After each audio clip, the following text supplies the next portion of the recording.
Welcome to Out of the Blank.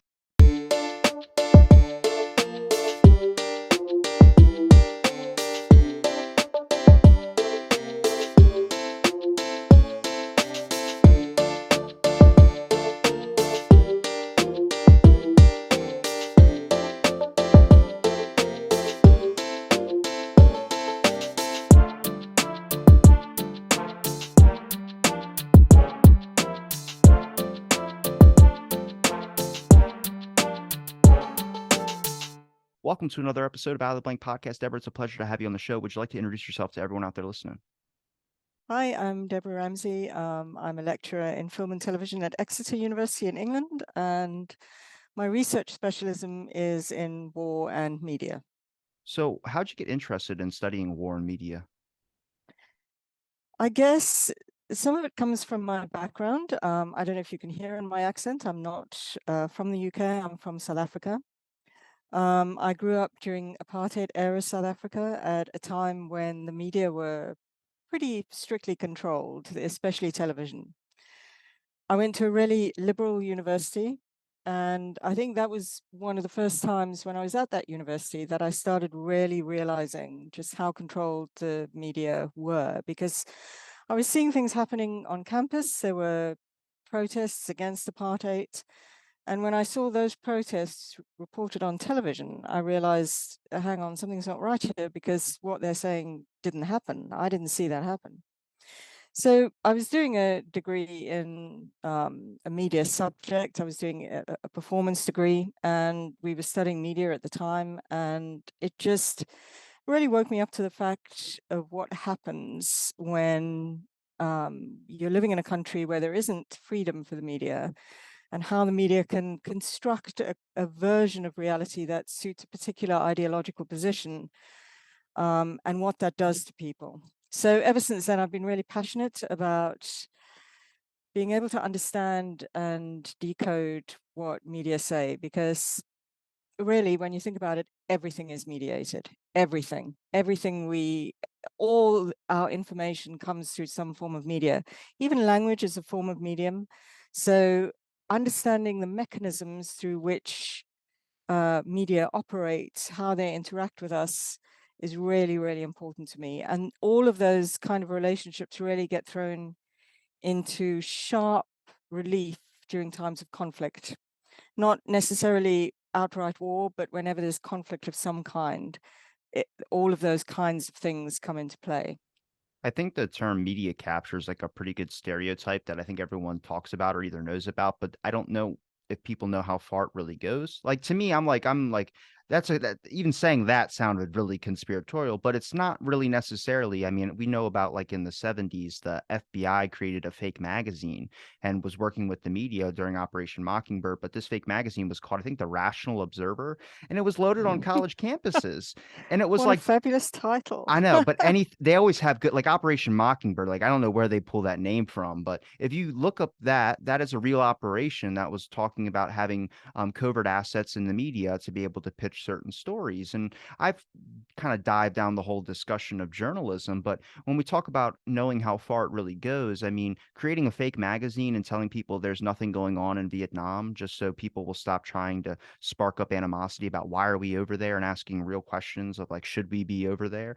Like that's, I mean, historically documented. So it's like when it comes to, I guess, reporting the story or what you started to notice, did you notice that they were leaving out details or creating events that necessarily didn't happen to get people like to turn against it? Because I started noticing that with like protesters. Like there's some protest movements out there, but they immediately start to become like pitched on the media as like violent or like 100% demonize this. And I'm like, is it like that though? Because everyone else from another country tells me to really examine American media, to just step outside and look at another country's version of our media, and you get like the real story.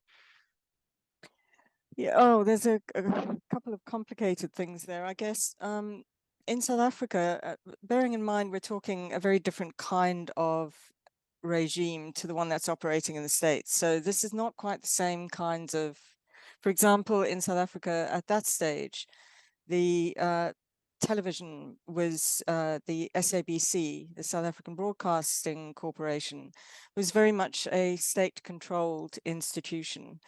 So it was predisposed to really supporting the activities of the state, which at that time was pretty much involved in repressing the majority of the population, everyone who wasn't white. So in terms of what you're asking, it's not just leaving stuff out, it's a whole raft of things, some of them really subtle.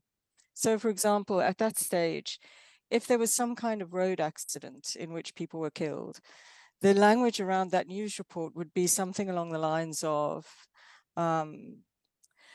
Joe Bloggs was killed in a horrific accident on this freeway, and 7 blacks. So black people weren't named. Nelson Mandela, I don't think I ever saw Nelson Mandela on television until he was freed from prison. The whole attempt, the whole freedom, the whole attempt by the ANC to gain freedom and liberation in South Africa, and other organizations as well, not just the ANC, was completely left out of media entirely. The ANC was pitched as a terrorist organization and always referred to as terrorists. So there was a sense that everything, there was the news would try and maintain the sense that everything was okay.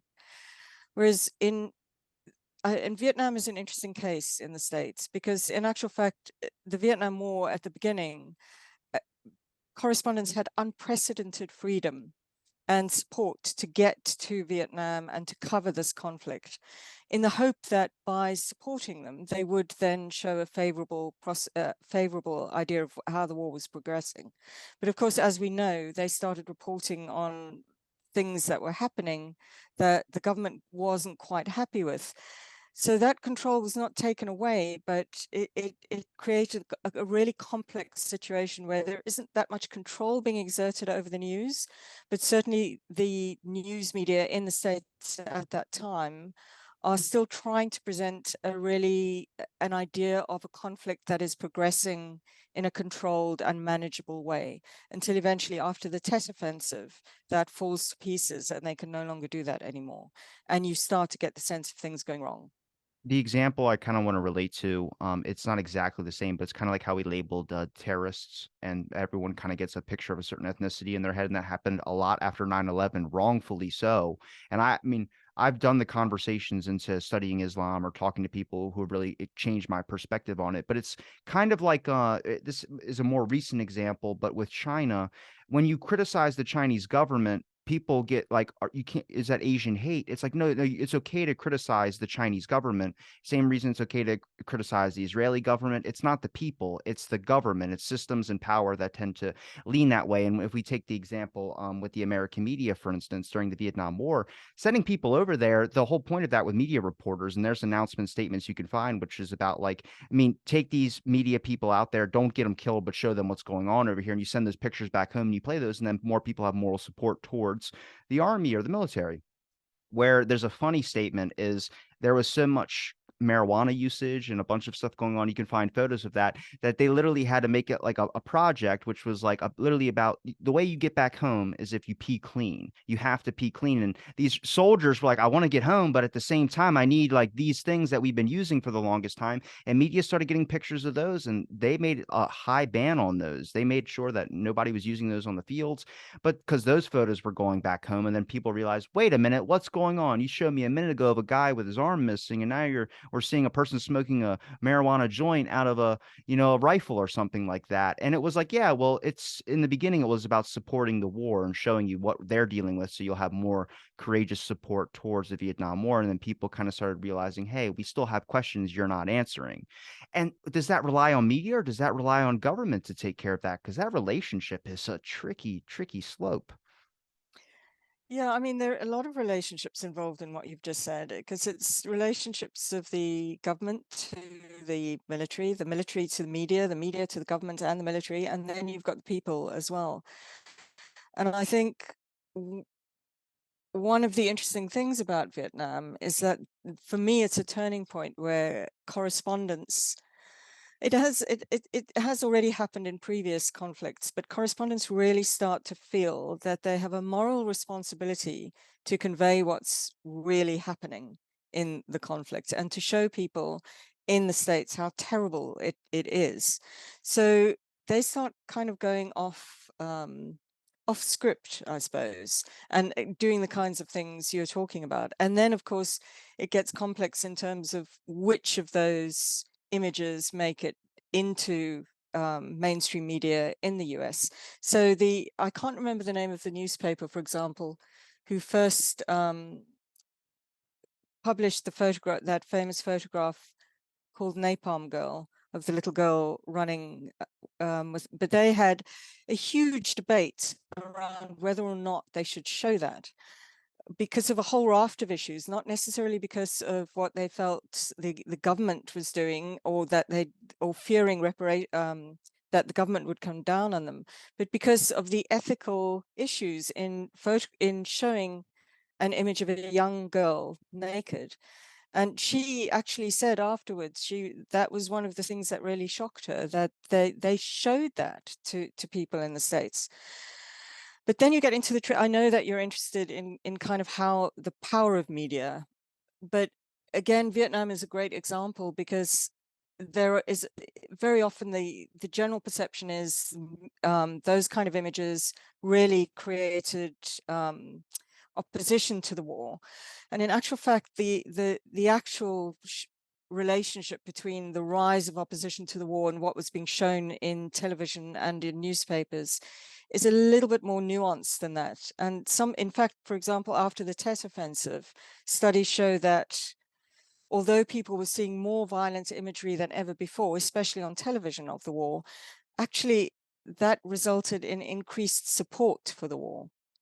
So it took a little while for those kinds of things to shift. And I think one of the things that we need to be careful of in talking about the power of media is it's not always universally received in the same way. It's not universally understood in the same way. And very often it can be unpredictable in terms of how people react.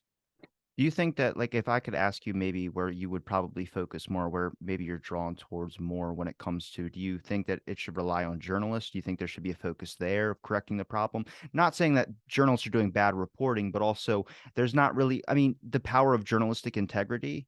Like, I hate to say like that when we say media is captured, I kind of look at like journalists don't really have an obligation or really incentive to report on stories that might have a relationship with whoever that they're like. If you're reporting, it's good to choose a side, sadly to say it, but if you choose left or right at this point, I mean, you're going to get a platform, you're going to get so much, but if you talk trash on both, you're kind of going to be by yourself in that boat.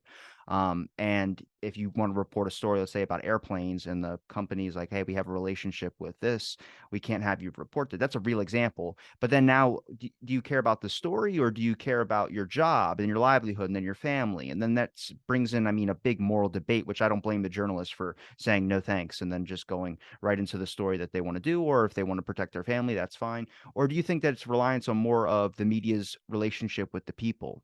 Because that's also an area that I'm kind of concerned about, which is the way that we're received a story, the way that it can, I wouldn't say brainwash us, but in a sense, brainwashing us to either have undying support for whatever we're seeing in the way that it's displayed, or we hear something and it doesn't ring into our ears. And the only example I have of this right now is that there's a book by Richard Helms, a CIA director, and there's a rough draft that does not match the final draft, and to me, it's just good wordplay. And in the rough draft, he says, "Through my time as director, we've done over 1,000 something covert operations. That's like political assassinations, that's regime change, that's propaganda, that's so much stuff." And then in his final copy, the guy changed it, the ghostwriter, to a couple dozen. I'm like, look, 1,000 something operations to a couple dozen, that is still a form of media, but it's like that wordplay is so dangerous on the public's perception, because someone reading that is going to have a different impact than what maybe the real exact number or close to the exact number might be, where the importance is gone out of that. A couple dozen, I read that, I flip the page. I don't even think twice about it. So if I gave you a couple options, and if you had another one that you could think of where you were more drawn towards, whether it's media's relationship with the government, whether it's media's relationship with the people, whether it's media integrity, journalistic integrity, which one would you pick? Well, I'm sorry. um, No, don't say sorry. That's an interesting kind of way to approach it. We're going to hit them all at some point. I just want to, where do you want to start first? Okay. So I suppose, first of all, we should narrow it down a bit. So if you're saying media, are we talking, what country's media are we talking? Because remember, each country has its own, there are different relationships between all of those things in every country. So if you're talking about the States in particular, is that who we're talking about? We could Yeah. talk about the States is what I know more about, but I'm more than happy admitting I don't know something. So if you would like to focus on another Well, country, me too. please. I'll Yeah. also admit if I don't know something, trust me, I will. Um, So, and also time periods, right? Because if we're talking Vietnam War, we're talking World War II, each of these time periods, there are different relationships at work and different forms of media. If we're talking current, the current situation, I mean, that is just so complex because all of those relationships have been changed by the presence of digital technology and the way in which we're now no longer just media consumers, we're media producers, we get involved in producing news about war in all kinds of ways, and not just, making films, tweeting, whatever it is, Instagramming, whatever it is. So Let's stay in the American World War and let's try more the 60s and 70s, because I think even in the 60s and 70s, that branches out to a lot of connections with Latin American countries as well, too, Radio Free Europe and things of that sort. yeah. So yeah, again, we see a very different kind of relationship. The Vietnam War is really unique because, and there hasn't been another war that has been covered in the same way as the Vietnam War because of the supposed repercussions of that coverage. So the Vietnam War is really a great moment in which things change. The government and the military become alarmed about how the media are reporting the war. So ever since then, there have been different responsibilities put in place. But at the time, it really is a kind of free for all. So you have not just accredited photographers, but people going out there just to try and make their name as correspondents and journalists and photographers, just trying to get as much as they. And of course, the interesting thing about the Vietnam War, again, is that in that a lot of them, in terms of talking about sides, a lot of them are not representing what the North Vietnamese side at all. And I think that's, in terms of the way in which Vietnam is understood in the States, that has only started to change recently, because it's always been about the experience of the war from the American perspective. And you get no idea of what the North Vietnamese were fighting for and why they were there. So in Well, they terms never of let you talk about sides, it. right? They never No. let you. I couldn't talk to it to my grandfather. I only started to realize deep connections with it when I started talking about my podcast. And someone that I talked to about Vietnam and Coca-Cola, surprisingly, Coca-Cola, the same company that's Coca-Cola, there's an offset of that company that also helped produce Agent Orange, which is nuts to me.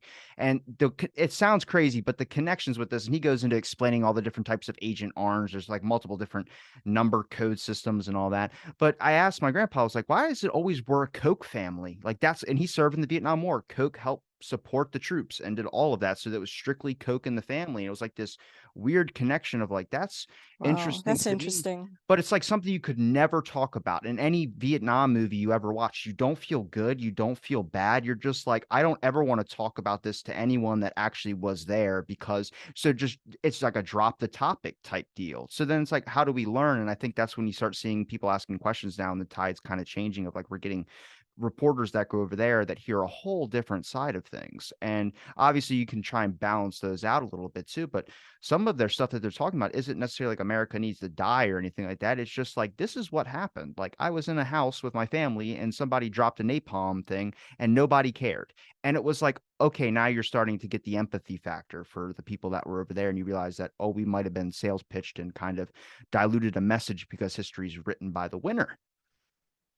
Yeah, and I mean, to a degree, it's understandable, right? Because when you're in a war, you're not really interested in portraying the other side. You're not. But and this gets us on, I think, to another relationship that we haven't really mentioned, because it's not just about news media, right? It's And this is one of the things I'm particularly interested in. We don't only understand conflict through news media. We understand it through the Vietnam movies we watch. We understand it through the documentaries we see on television.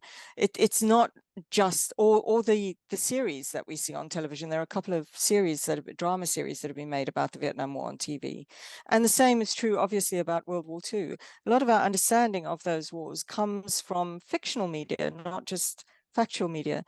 And in the Vietnam War, so America didn't make films about the Vietnam War while they were in it. The only film that came out about the Vietnam War while it was ongoing was John Wayne's The Green Berets.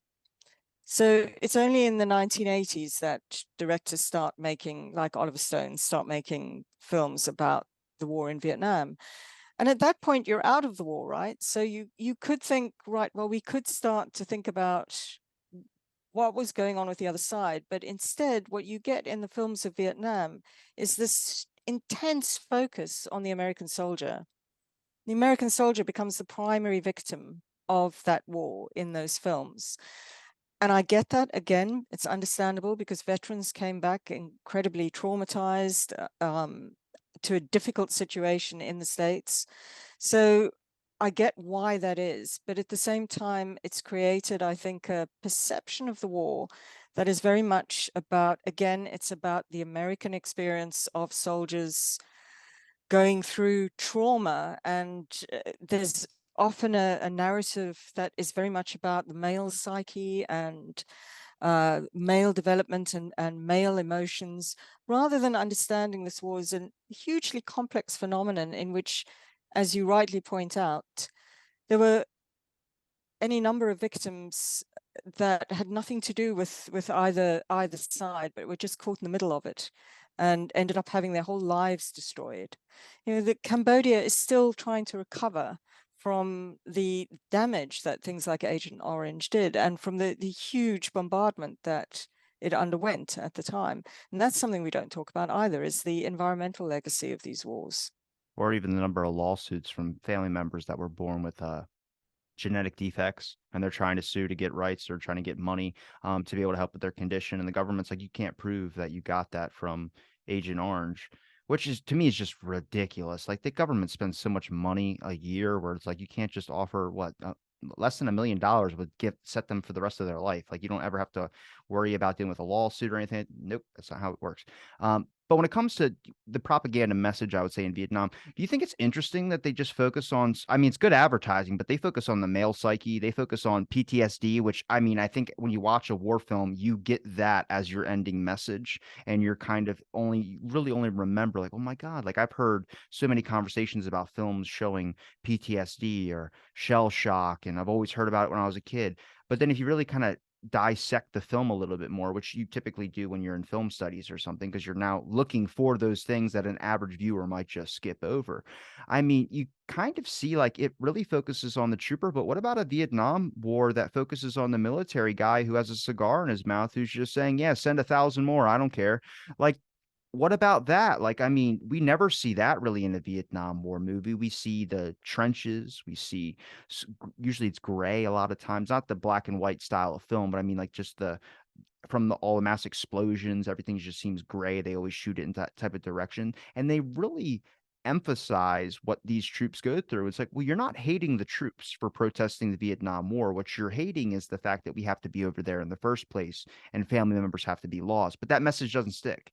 That message is immediately these people are firing at somebody and they're the enemy, so it's okay. It's like, okay, I get that. But boil it back down to we're all human beings, right? They're looking at you the same exact way.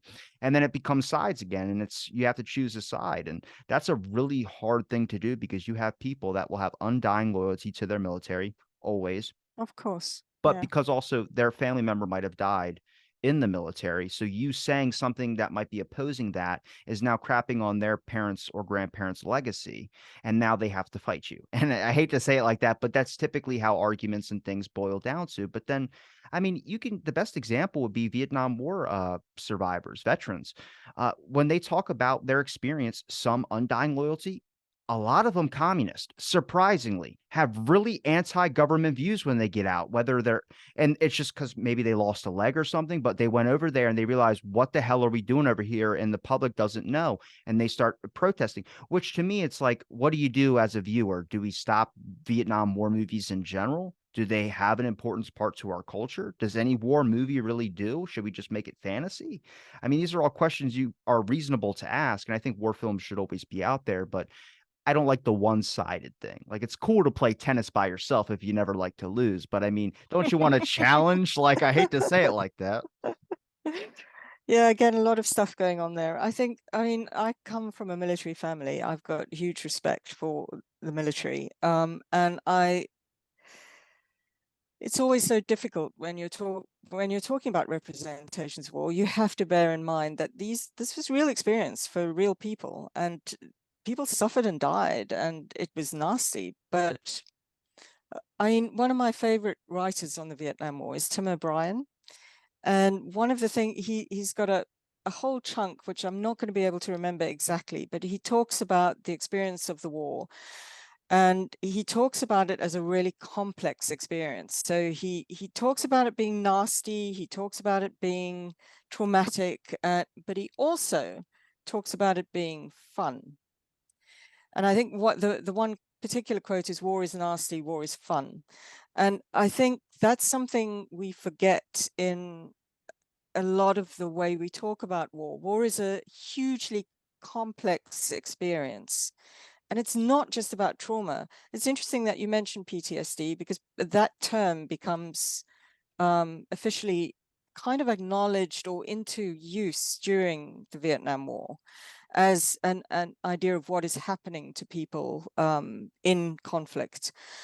And it's no denying people do come out of war traumatized, but there's another side to it. And that's a lot of veterans write about how actually there's also this terrible sense of fun to that, to fighting in this way, and exhilaration and complex emotions that war arouses.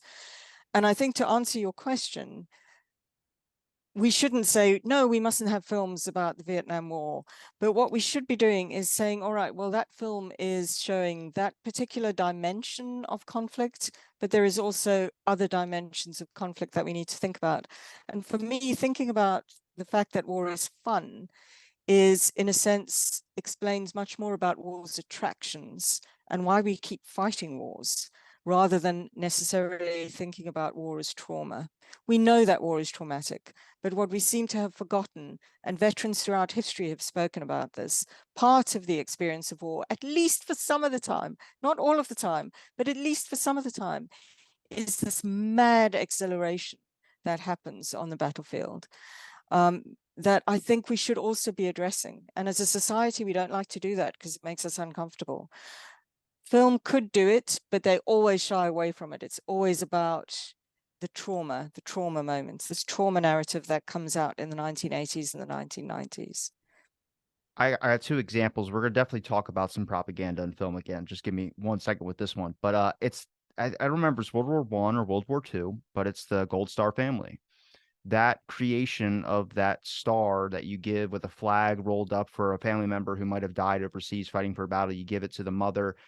I noticed that, and immediately I just got disgust. Not that it's spitting on the honor of whoever, but I'm like, what is that? That she lost so much, and that's what you call a decree, and the people used to put it in their windows, and it used to be this sign of like you had someone that served that lost, and people in the neighborhood would take care of you, which is great. It shows great community aspects of things. But what does the government do? Not really a whole lot. It's kind of that, and then they kind of walk away. And to me, I was like, well, I mean, that invention thing right there, if you already on the fence of, is this, am I a communist because I'm representing or I'm disrepresenting my government, or am I a patriot because I support and I double down on what my government does? It's like, it's not really either of those things. It's kind of like hitting it from a moral standpoint. If you were put in that position, what would you do? And I love the government. I think they're needed, but I'm just like, you got to define your labels and your rules, and we got to make some holy ground that you can't step on. And that is things with media, that is understanding the psychological impact. If you're going to have one side that's going to be brainwashing in films, then you have to let the other one also be able to speak. And you can see this on the FBI's website, but it's Oliver Stone.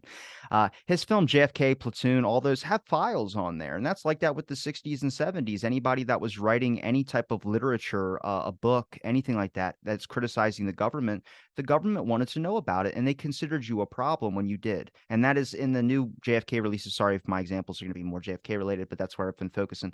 But Garrison's attempts to embarrass the agency. Garrison was an investigator that was trying to interview all these people and he believed conspiracy and all this. You don't want your government speaking to you like that. And it's like, well, we live in freedom of speech. We live in the democracy, whatever you want to call that. But that means that you should have both sides being able to speak as well too, and only one side is being represented. And it doesn't mean like I'm anti-government and anything like that. It just means like we need to understand like certain checks and balances. And I would consider holy ground or taking it off the table to be messed with is the American psyche or just psyche in general. And it's not just us, it's everywhere. I get that. Radio Free Europe, I mean, that was a CIA thing for a while, but China has their own thing as well too that reports to their people and they get limited on news. But that's a very dangerous area. And we talk about things that happen in wars or things that happen in other countries like Latin America. The involvement, I mean, you have innocent people that are being caught between two crossroads, whether it's America stepping in or whether it's their own country trying to reverse the American propaganda out. And now who's the casualties are the people that don't know what's going on and don't know what to listen to. And I think everyone can stand in that same boat of like innocent people not being, thrown off to the side or being in the mix of a giant heated argument. But then let's examine propaganda and film. One thing they couldn't touch, or one thing that they did get insight in that a lot of people don't know about, which is Pearl Harbor, the movie Pearl Harbor. I don't know if you've talked about this at all or you've looked into this, but we had to go to Japan to request like certain things. We had to show them certain screenings of our film, and they told us what we could keep in and what we could cut out. We had strong guidelines on like, no, we're keeping that in there. But one easy example, which is on the ship, when I forgot who the lady's name is, but when she's talking on the back of the ship, there's a person that gets lit up by machine guns, and Japan was like, cut that out, and it never made the final cut.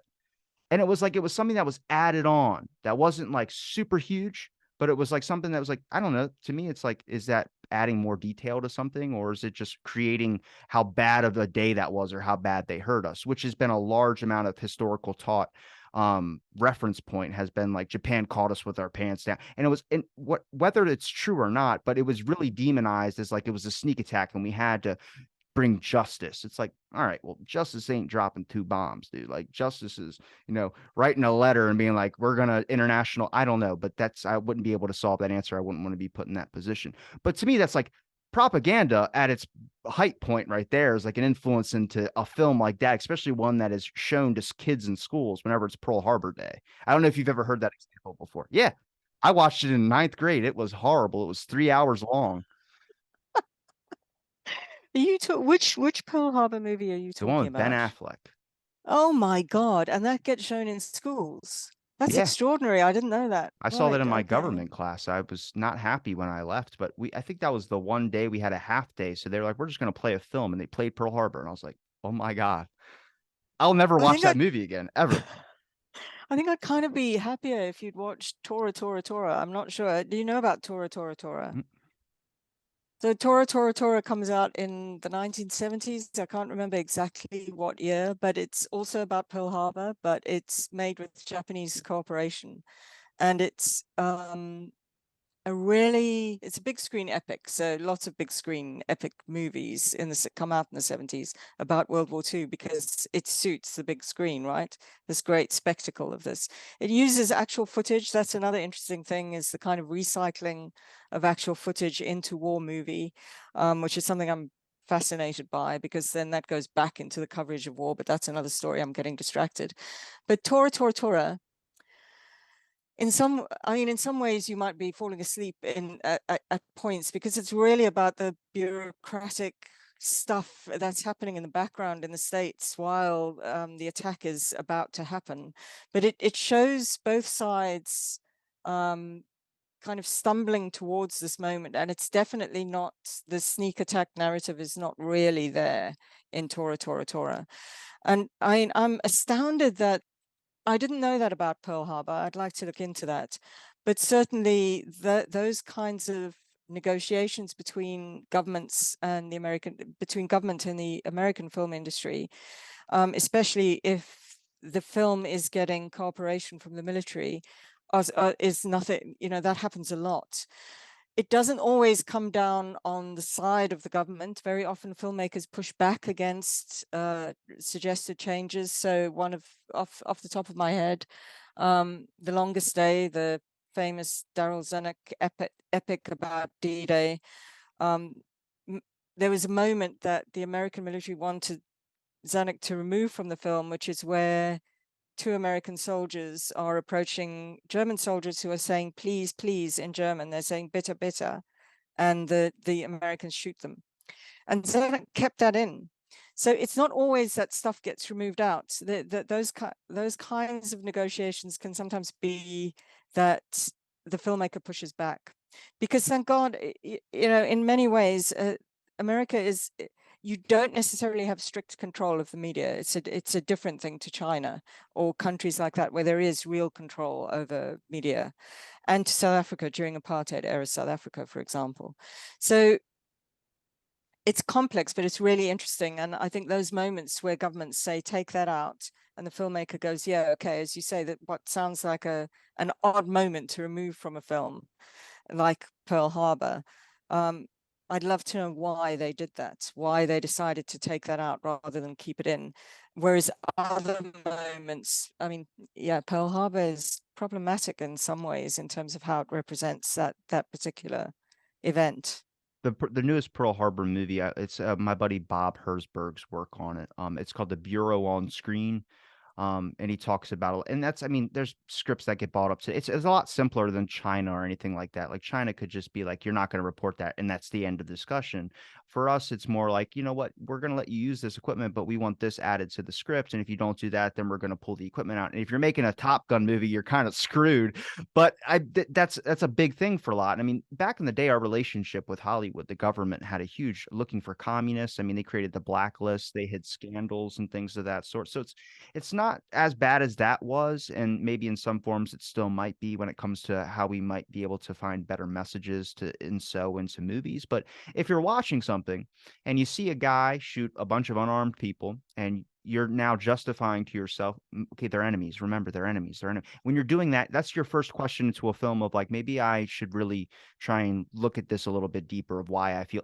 But it's like asking someone to keep a dream journal, trying to have someone talk to their emotions, what they feel in a film. It's not going to happen. It's kind of like I always felt when I watched war movies with my grandpa that I was just like, why? I'd rather watch Steven Seagal break somebody's elbow. But that my grandpa loved watching these films because, he served and he would never say anything. He never really wanted to talk about a lot of this stuff. And it was like interesting to me. It was like, I don't want to bring it up. And then it's like, well, are we going to actually, and that's a big fear right there, is imagine if I didn't end up researching or talking to scholars who study film or study Vietnam War or study anything like that. Would I know the truth, or would I know like how it's kind of like a back and forth teeter totter of propaganda one way, propaganda another way? Because I never asked him. So it was like he was there, he would be able to tell me the truth, but it was something you never talk to these people about their war experience, never talk to a veteran about their war experience. Well, how are you going to know what went on over there besides getting what the history books might teach you, which is we got attacked at Pearl Harbor, then this happened. And it's such a dull version of it that I don't think it's really teaching the impact. And I hate to say it like that, but I have little nephews and I have little cousins 5 years younger than me or something, 5 or 6. Hopefully I don't get that wrong and he's not listening.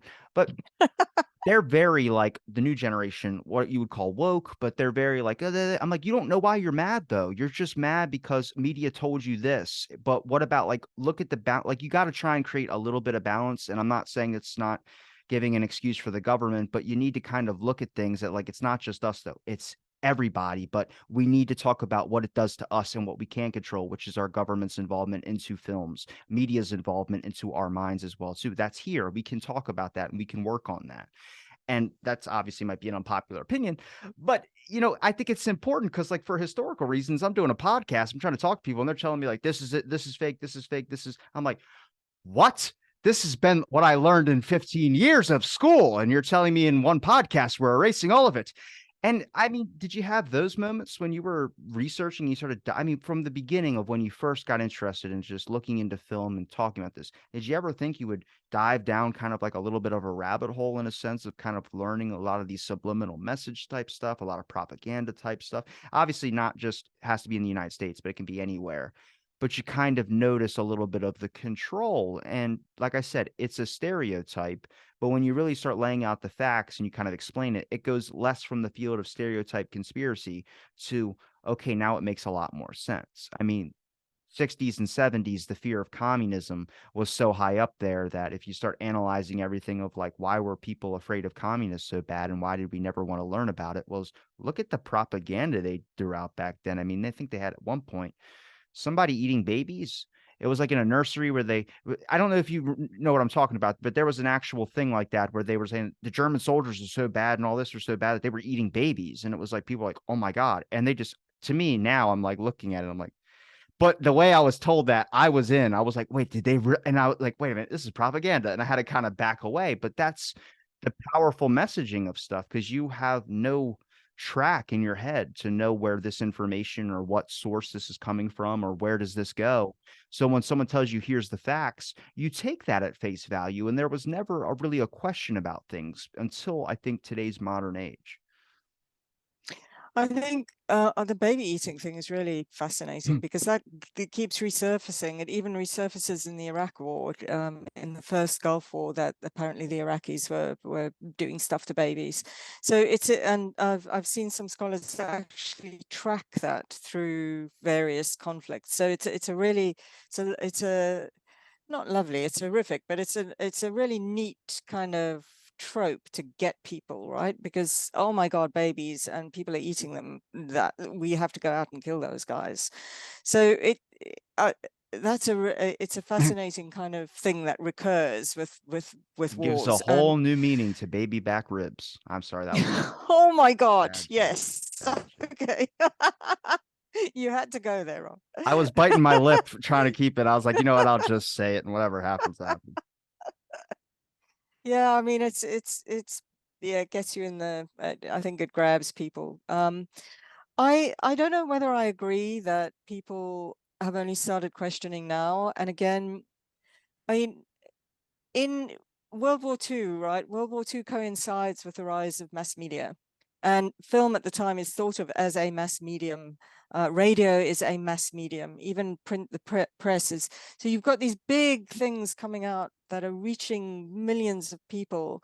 So there's this real fear about what they can do to the masses and how they can influence the masses. And there's also a sense in all the countries involved in World War II and in World War One, actually, that film is important. They don't know how, but film is important in terms of getting ideological messages across. But at the same time, again, if you start to dig into what's happening in those countries, and there have been some studies that have done this, even if you are living in a country where the media is controlled, like Japan during World War II, Germany during World War II, China now, people don't necessarily, not everyone accepts those messages in the same way, which is why I don't necessarily agree with you. I mean, my own experience in South Africa, for example, there's a point where I was going, hang on a second, you're talking rubbish when I started watching the news. But it took me a while to get there.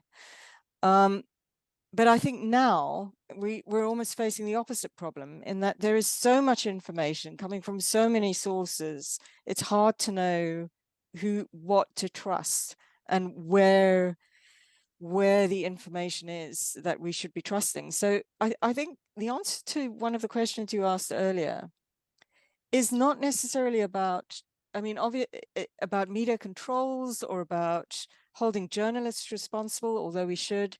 It's actually about teaching people to be much more media literate in exactly the way you're describing.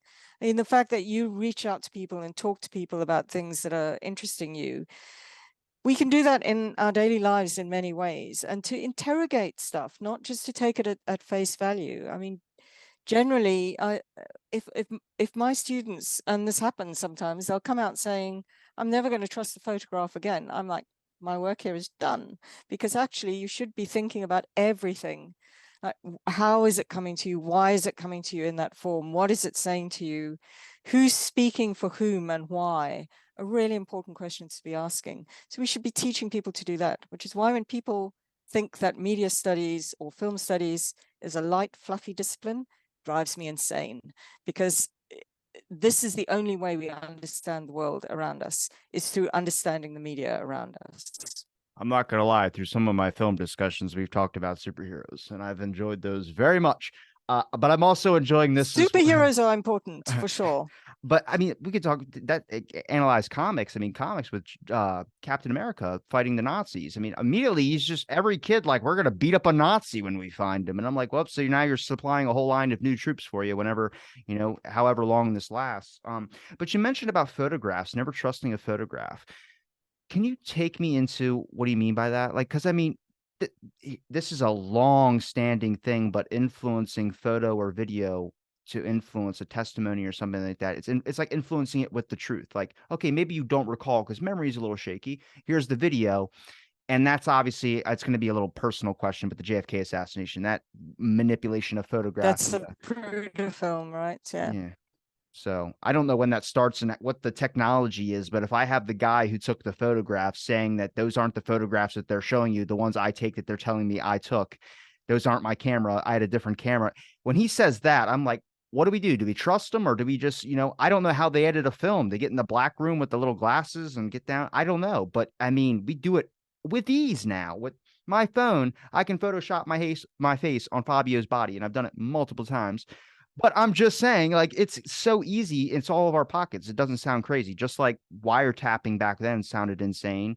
And then now we just let them do it because who cares? I mean, I get an advertisement for half the things we're going to be ended up talking about here. So, bam. So, I mean, when did the photo manipulation start? Did they have the technologies in the 60s and 70s? Is it as simple as going over to Vietnam or going over to a war zone and then just kind of moving the camera so it cuts off the guy's legs to where it's not like you don't know his legs are blown off, but they're there. I'm just going to show you a happier picture. See, he's smiling. And it's like, no, he's really screaming, but he's mid scream grinding his teeth down into his other teeth. I think a great example of and again, it's a little bit more complex than faking photos. I think one of the clearest ways of putting it is that the line between fact and fiction in audiovisual media, both photographs and in moving pictures and later in film, etc., with sound, the line between fact and fiction has always been blurred right from its earliest history. So if you go back to the earliest wars that were photographed, take the American Civil War, for example. We can talk about the war in the Crimea as well, but let's take the American Civil War. So you have Alexander Gardner's photograph of a sharpshooter, right? There are two versions of this. One in which the guy's lying dead. The other is where he's in a slightly more photogenic pose. And people go backwards and forwards. I mean, there are huge debates about the photo's faked. It's why it's nonsense. But in actual fact, at the time, so ideas of journalistic integrity that we have now didn't exist then. Photography is a very new medium. It's linked to film. There's this idea that things should not linked to film, linked to painting. There's the idea that things should have an aesthetic composition. So the body is moved to make it more aesthetically pleasing is one theory behind that. And that, so even if we go all the way back there, there's a sense of what we see on camera isn't necessarily what is the essential truth of war, whatever that might be. It's very that's a very vague term to think about the truth of war, but we have this weird kind of faith in photography and visual media that somehow it has a special relationship to what it's representing, and that if we see it, it must have happened. So we keep getting shocked when that's not the case. But it's even more complicated than that. I mean, I don't know about American football so much because I don't know how that works. But if you think of things like VAR in various sports like tennis or rugby, for example. They will show the same incident from different angles to try and get a sense of what happened. And sometimes you just can't. You just can't. So how much more is that possible? How much more is that complicated when we have a moment in conflict, or a moment that happens out of the blue, like the Kennedy assassination, where something is getting just captured by accident almost.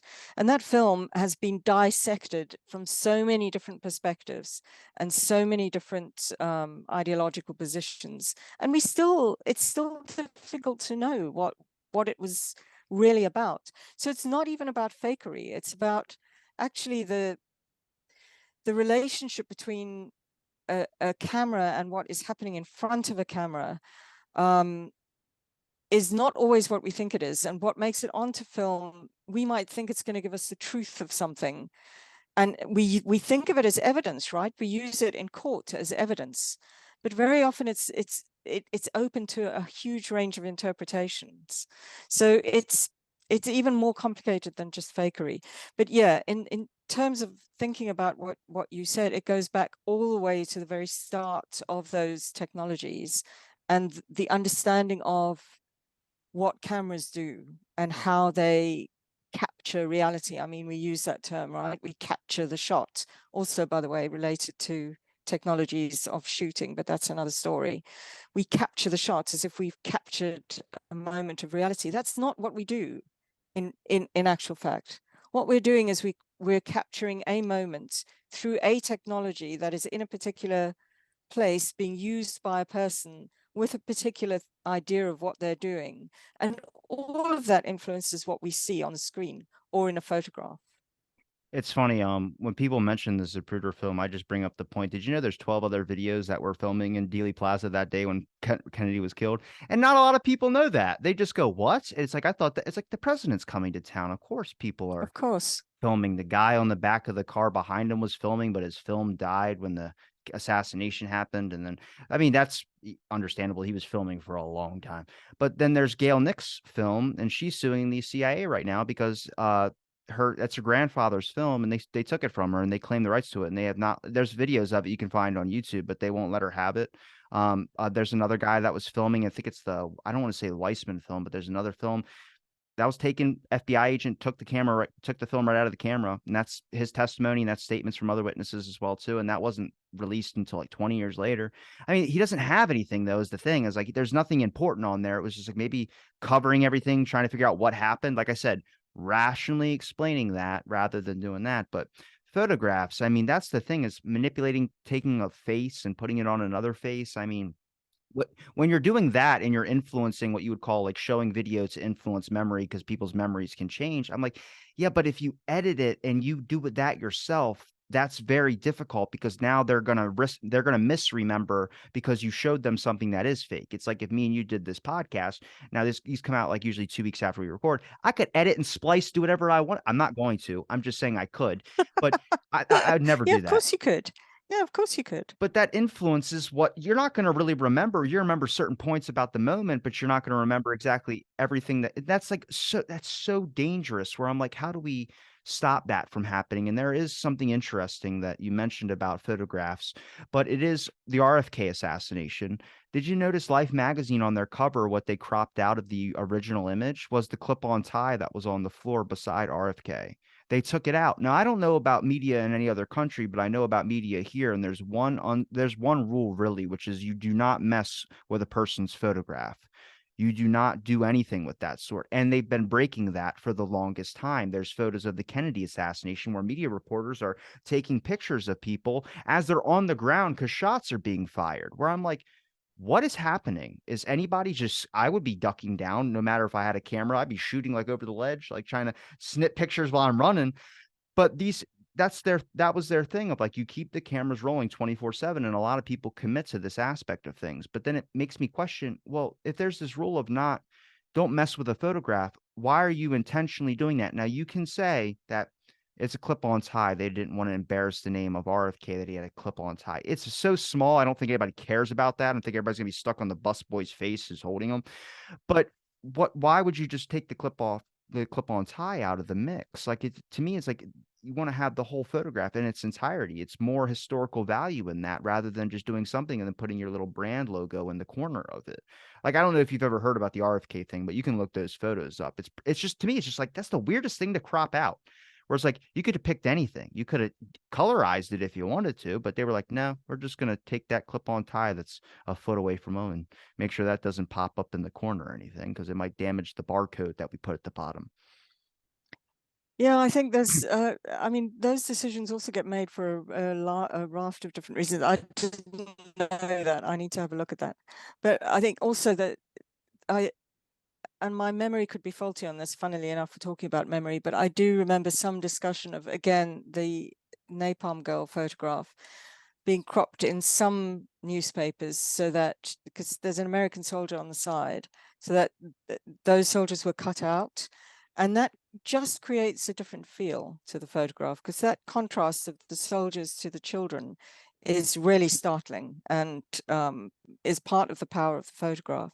So the decision to crop that out is always, I think you're right, that we should be questioning. And it's not, sometimes it can be as innocent as, well, we need to put the text there, so we need space in, well, that, so in print media. So yeah, that happens, but we need to be thinking about what that does to our understanding, our reading of those photographs, for sure. So yeah, it's not even necessarily about fakery.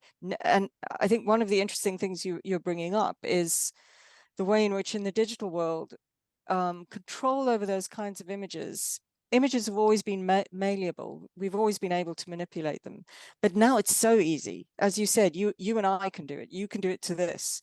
I could do it to this. I could put a different version on YouTube if I wanted to. So there's a sense that things are there's a lot less control over images in some ways, and I think some of the stuff is outright terrifying in terms of the level of the way in which we can now manipulate images is downright terrifying.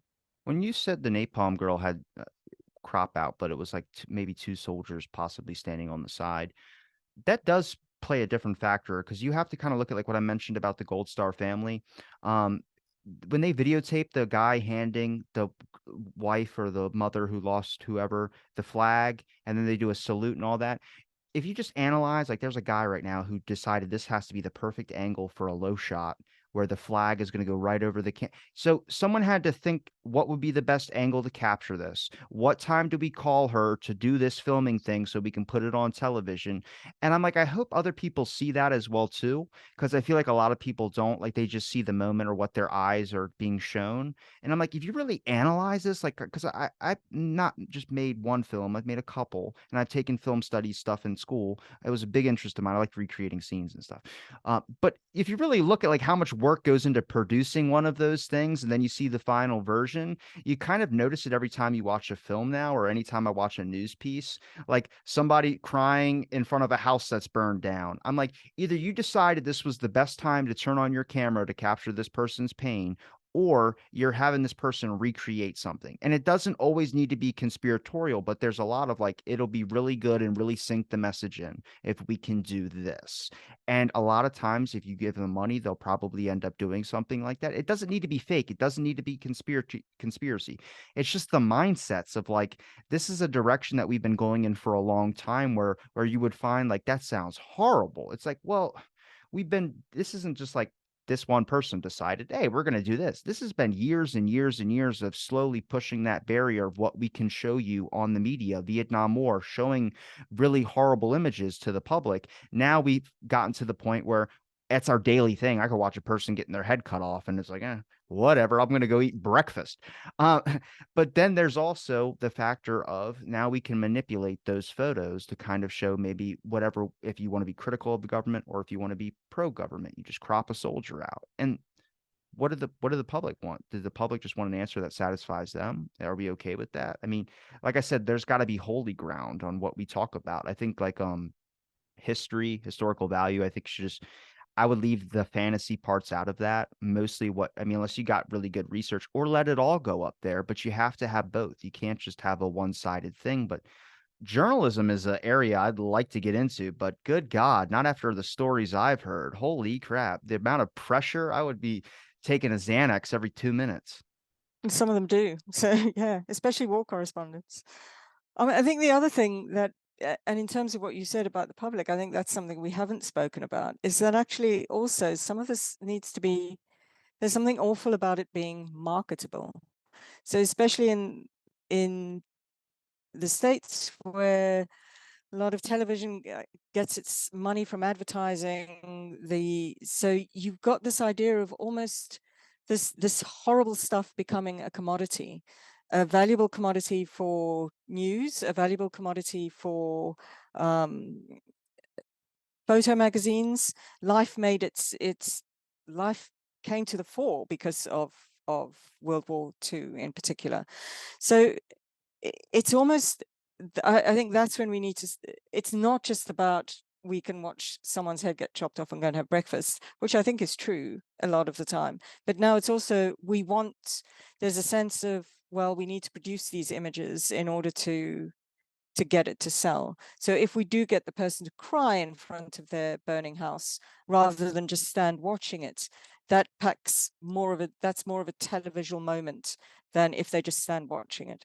So I think these are this is also part of the issue, is that hunger for worse stuff, that hunger for the spectacular, that hunger for the large emotional responses. Yeah, which is, uh, I don't know where that leaves us. I don't know if we've got worse as time has gone on. I think in some ways, I definitely see it in my students. There's a real hardening towards horror in terms of what they're watching. And by horror, I mean graphic images or really awful stuff. There's a hardening in it. And I think that's dangerous. I don't think it's necessarily that we're all becoming desensitized, but I think we're just becoming used to it in a way, which we should never have become used to it. We should never have become used to seeing people's heads getting chopped off and then going to have breakfast. I think it's that, and I also think it's not being able to decipher fact from fiction. Yeah. In particular, like when you see something and you just it's so part of your everyday life where like at this point you're just like, okay, that's just another thing. And you just kind of, it could be a complete bunk story, could be completely wrong. And then even then, I really don't trust fact checkers a lot of the times either. There's a couple times that, I mean, well-respected newspapers have reported on something and then they've been labeled like misinformation, like, and then that story becomes true or something like that. I forgot. I had a good example. I lost it. Don't blame me for it. But I mean, it's just like, I mean, do we have that integrity aspect? But if we get into like the public's reception of things, I mean, we have a generation, not a little bit of my generation, but generation younger that, they get their news from independent sources as well too. But I'm just happy in one aspect with the new news, I would say, which is the fact that they report on the story, but they blame the other side, which I don't like. That would be my cutoff line. I'm just happy the information's getting out there. Like that's the craziest thing to me. And I don't need to, obviously, we don't have to get into the more modern day type stuff, but at least something's being spoken. Is the first time in 60 years I ever heard anybody talk about the Kennedy assassination that wasn't pro the Warren Commission aspect of things, and that was Tucker Carlson. And I don't like Tucker Carlson. My biggest fear when that happened was, oh no, it's going to be a right wing conspiracy theory as soon as he said it. But I had been talking about what he had mentioned so many times on the show because I have the documents to back it up. And when he said it, I was like, I hope people are going to receive this in the correct way. And obviously, it went in two different directions of things. But I go, we got a little bit like kind of move past that. Like there's historical events that I feel like we need the full circle picture to. And there's a reason why they have significance. I mean, when I say people become, I guess, deciphering fantasy and fiction or real or whatever, it's the same aspect with historical events. Why does no one care about history anymore? It's because they don't have an incentive to care, and it's because we haven't shown them why they need to. They think that they know it all. I thought I knew it all. I don't know anything. I will be the first to admit that. But when I'm talking to so many different people that have different perspectives on things, and it kind of helps me keep balanced, but then I hear something about certain war soldiers or something like that using marijuana and these things called go pills during the Vietnam War, which were like amphetamines. I'm like, where was my I would have got straight A's. I swear to you, it didn't happen because my teacher was more than happy to show Forrest Gump and think this is a great way to learn about Vietnam. So now every time I think of Vietnam, I think of him running through the forest screaming Bubba. It's not real, but it's something where it's like, I think people just need to be shown that there is something that they're not getting, and it's kind of more of a biased viewpoint. And let's try and show them both ends of the spectrum. But you can do that balanced. I feel like that's the biggest fear of why that will never happen, is because it's not going to ever be balanced. And look, that leads into a whole lot of difficulties we're having now with discussions of what should be taught to children. In my opinion, I'm like, look, there's got to be an age range. I don't know if 6 is good to show them the Vietnam War. I would probably wait a little bit, maybe 7 or 8. But there are some like real importance of like, what are we teaching in our education systems? And parents, obviously that's their right as well too. I mean, but I also think like it's good to give them everything. Like for me, and I don't have kids, but you want to, I mean, you can speak probably from a teacher's standpoint, but kids want to know things that are going to help them in life. Everyone says it. I'm not going to need this type of trigonometry because I'm just want to balance a checkbook or something.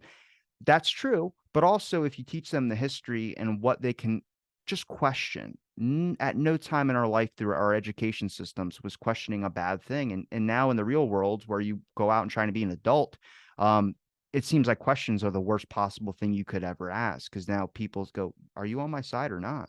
And it's like, well, that's not what that means. And now we have kids, and you probably come across this with your students, that are interested in learning 100%, or they're tuned out. And you're going to have those two sides. But I think the people that are tuned out are because they, I don't know if it's sensing BS. I use that as my excuse for not paying attention, but that is a real truth, because I think they have to learn it in their form. And if you kind of are speaking down sometimes, and if you're kind of, it's like it turns into a lecture, a lot of times people just tune out, but they can get interested in the information. It's just trying to show them why they should care. And I think we're seeing some of that. But again, it's the same point in the beginning about people becoming numb to half this stuff. I mean, last week is hard to get people to care. And trying to get someone interested in 60 years ago is like, good God. But I think it's like media. I mean, everyone talks about it on Twitter or something like that, but I don't like Elon Musk and all those people doing the way that they do it, because they're also doing the same thing. I mean, Elon Musk goes, come back for day 2 to see the rest of Twitter files release. And I'm like, dude, just release it all if you really care about people. Like, I mean, you don't need to turn it into a show. Not every single thing in the world needs to be a show 24/7. You can just give it to us. And, if we accept it, we accept it. If we don't, we don't. Yeah. Yeah, I mean, history for me is so important because because to me it helps me understand why things are the way they are now. And without that understanding, I can't function. So for me, I just feel that it how do people function why without knowing why, for example, we went into World War II, or what World War II was about, or what it is meant, or why the Vietnam War happened, and what has that done to the world, and how that connects with stuff that's happening now. I mean, you need that background, otherwise it's the same as us as individuals. Without our own memories and our own sense of our own past, we don't understand who we are. And I think it's true of nations as well. If you don't understand how your nation has operated with all its warts and all, you don't really understand who you are in the world today. And that it's so important. I get blown away by what people don't know when they come into my lectures, because, and I don't mean I mean my students are intelligent people, but what doesn't get taught anymore is alarming to me. When you go and try and maybe look up something, or you hear something in the news today, do you ever have different sources that you kind of check through? Like, what's your process when you see an article? Like, I have certain steps in my head that kind of, as soon as I see something, I go, click it, look into it a little bit, try and find, and I usually try and dissect the first couple paragraphs, and I take sentences and seeing certain words like in my brain when I'm reading it, it starts to seem like lawyer speak, and I go, this might be BS. And then I kind of try and Google certain sentences and see if there's something that has been written somewhere else, or if there's some, so I try and check multiple sources. I mean, do you have a checklist? I mean, I feel like with news, if you even watch the news, you're probably analyzing every little bit of it. I do that just with films. I do that with everything. Yeah, I mean, I think I'm a pain to live with because I do spend my entire. My husband says I've completely spoiled watching movies for him because I will go, rah, this isn't working, and I spend a lot of my time shouting at television news, so I don't always watch it. But yeah, I think the process that you've described is what we should all be doing. I think it and multiple sources and certain trusted sources. I think there are some sources. Obviously, no news outlet is perfect, but if something has been said across multiple, in multiple ways across multiple sources, you generally get a sense of, all right, well, this is what is happening. Even if you think about the earthquakes recently in Turkey, I think just getting that through a traditional news outlet and then branching into finding out in other ways is the way we should all be handling news and what's going on in the world at the moment, because it's part of being, for me, it's part of being a responsible citizen. And I don't mean obedient to the government when I say citizen. I mean citizenship in being responsible to the people around us and to the world we live in and to the society we operate in. We have a responsibility to keep ourselves informed and to understand what's going on. Do you have an example of a movie that you've just been disgusted with because you just couldn't watch it? Just because it was like for me, it's there's a movie called The Judas and the Black Messiah. I don't know if you've ever heard about it. It's about Fred Hampton's life. If you know what Fred Hampton, he's a, I don't know if you know who he is, but he's a young activist. He was part of the Black Panther Party. All about COINTELPRO. A bunch of that type of stuff happened to him. He was killed at 21, 126 shots fired into his house. I actually posted an episode. I think it's 1342. It's with two people who have done extensive research into that guy's life. But you watch the film, I mean, it does not depict a 21-year-old. The guy who played him's like 35, has a full-on like beard, and Fred Hampton had a little bit of one, but as much as I do, I guess. But but it really kind of takes the innocence of like the kid's age out of the scenario, and then like doesn't show any of like the corruption with Chicago police, and a bunch of stuff with J. Edgar Hoover and the COINTEL program. This was like they have guns and they're pointing them out at each other 24/7, and it was like this really tensed up area, which eventually did happen with the Black Panthers, but not around Fred Hampton's. There's different organizations and everything. But to me, I had to turn it off after like an hour, and I sat through it for an hour, and I shouldn't have. And I gave them crap because they recommended it for me to watch. I was like, why would you say that? They're like, but did you notice how fake it was? I was like, tell me that before going into it. You said, watch this movie on Fred Hampton. And I was like, oh, and most of the time, I'm like, did these guys lie to me? But you watch it, and then it's just like, this was like a great way of saying the government, like, you don't feel mad at the government. You don't feel mad at Fred Hampton. You're just kind of like, had to be done. And that's not how you should feel about that. So historical accuracy in that part was a little bit disturbing, that turned me away from that film. I didn't know if you had one for you that was turned you either away because you knew the real events to it. As you're talking, I'm trying to desperately I know there have been, and I can't offhand think of one. I might think of one as we go on. I mean, I think there have been. Forrest Gump, say it. Say Forrest Gump. Do you know, I don't mind Forrest Gump, but I don't necessarily see it as I'd be shocked if anyone was using that as, right, this is the history of the US in 5 easy. Blame my history teacher. His name's Mr. McGackey. I suppose Pearl Harbor didn't have me shouting at the screen, but certainly Pearl Harbor is problematic. I think I can think of problematic films. So films that, even Saving Private Ryan, right, which is beautiful in many levels. And the first time I saw it, I remember being really emotionally affected by it. But the deeper you go into Saving Private Ryan, the more it becomes problematic. So I think it's the problematic ones that get me, where I'm like, oh man, this is so good, but why is it so problematic?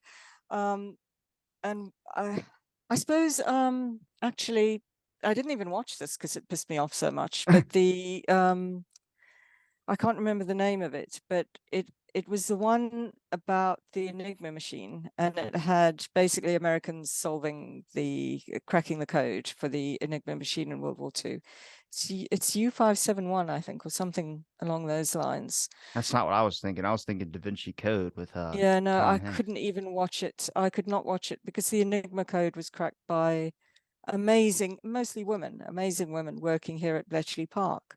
And that history was just not just, I mean, I think one of the tricky things is I think we have to remember that all history, all forms of history, even written history, are representations of the past. And in representing the past, they're doing that according to certain conventions and certain codes, some of which are more trustworthy than others. So I'm not wedded to the idea of history with a capital H. But at the same time, when you get a film that completely distracts from the amazing work that was done by people in order to crack the Enigma code and turns it into a story that is just completely untrue, that I couldn't even engage with that, I have to say. I couldn't. Can I So ask what that might be one example. can I ask what your thoughts are on JFK? I don't know enough about JFK to weigh in on this history. I from a from the way in which I approach things I'm interested in the way it has rippled out and continues to ripple out, not just as an event, but as a moment in which everything, including the way in which that event was caught on film, is debated. I think there's something really interesting about that. I'm not necessarily interested in the conspiracies around it, but I'm interested in the fact that it generated conspiracies and the way in which media played a role in that. So this Zapruder film is sometimes analyzed in one way, it's sometimes analyzed in another. It is possibly one of the most analyzed pieces of films ever. And in what you're saying about, obviously other people had cameras then, and how that just doesn't bubble up into public access, or how that has been controlled. But I don't have enough knowledge about it to comment, to feel comfortable about commenting on it one way or the other. Just real quick, the But Oliver I think, Stone one, the Oliver Stone film. oh, the film. Yes, yes, yes. Not the actual Zapruder film. That's not a JFK film. That's just the Zapruder film. But Okay. the actual movie with Sorry, I Oliver Stone. misunderstood. I think Stone is really, again, I'm almost more interested in the responses to Stone's work. So some of the documentaries he's done as well have caused huge outcry, just in terms of, because he pushes buttons. So I think that I find that interesting. And in terms of what you're thinking about, in terms of control over media, Stone pushes back at that in many ways and pisses people off and outrages people.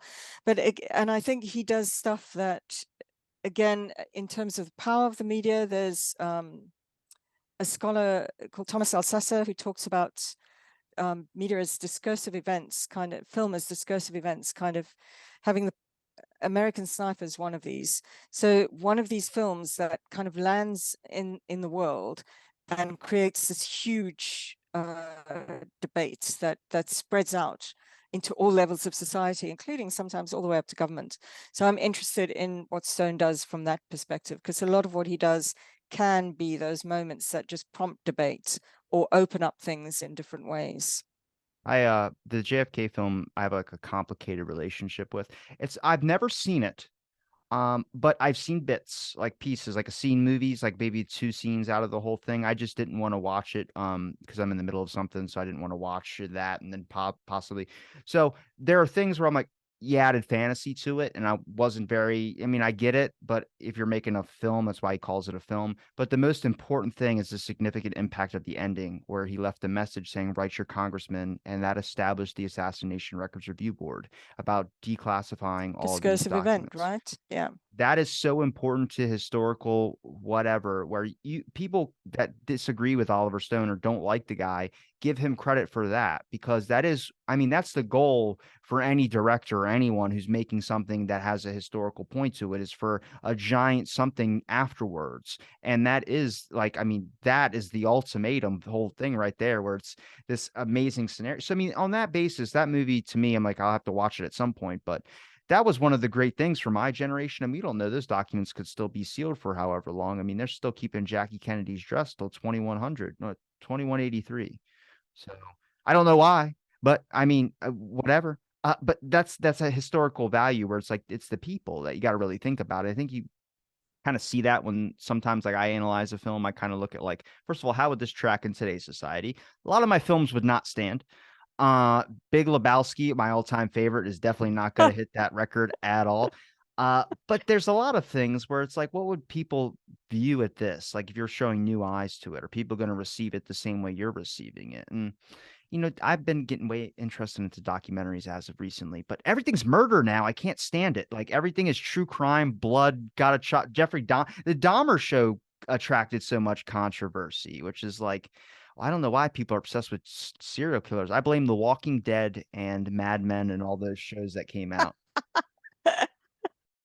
Yeah, I happen to love The Walking Dead up to a point, but I think it's a great point, because actually what it shows is we have, I think people tend to hive off different kinds of media into different sections. When I say people, I think academics do it, certainly, and even in the popular press it happens. But in actual fact, we live in a complex media environment and we get our information from all kinds of different places.